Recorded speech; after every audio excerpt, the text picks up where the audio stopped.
Hi guys! Ako dahil si Lalay. Magpagawas lang ko sa akong side about dito sa ako ang viral video na wala dyan ko kabalo na mag-viral dito. Magawas ko sa akong side sa akong statement. Wala dyan ako siya paaka.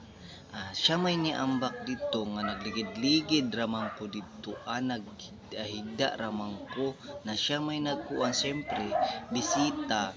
Wala na ko siya paaka, mali-mali man na inyo ang statement sa kuha. Satan baya ko kay wala gid baya na ako siya paaka. Ako ra na siyang giingkit. Pag ingkit na ko sa iya ha, nga niingon siya nako nga paaka ko, pero ayaw ko sga kay para mag-viral ko. So akong gibuhat ang iyahang istorya sa ko. Siyempre nagigdayda ko dito.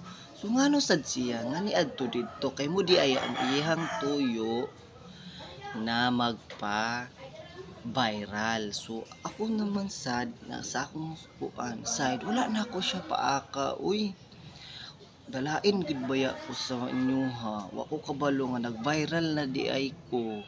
Nalain jud ko sa inyohang mga statement. Wala ko kauyon. Wala jud na ako siya paaka. Siya mismo ang nag-volunteer na paako na ako siya pero dili kusgon kay para mag-viral siya. So ako siyang gipaak. Pag paak na to, niikon din siya na ayaw kusga para mag-viral ko. So, anong niabot man yani nga nagsikat na mahinuon ko nga naghilom-hilom ramang ko dito nga nagigdahigda ramang ko. So mura na akong side sa inyo ha. Daghang salamat. Nagmamahal, Lalay.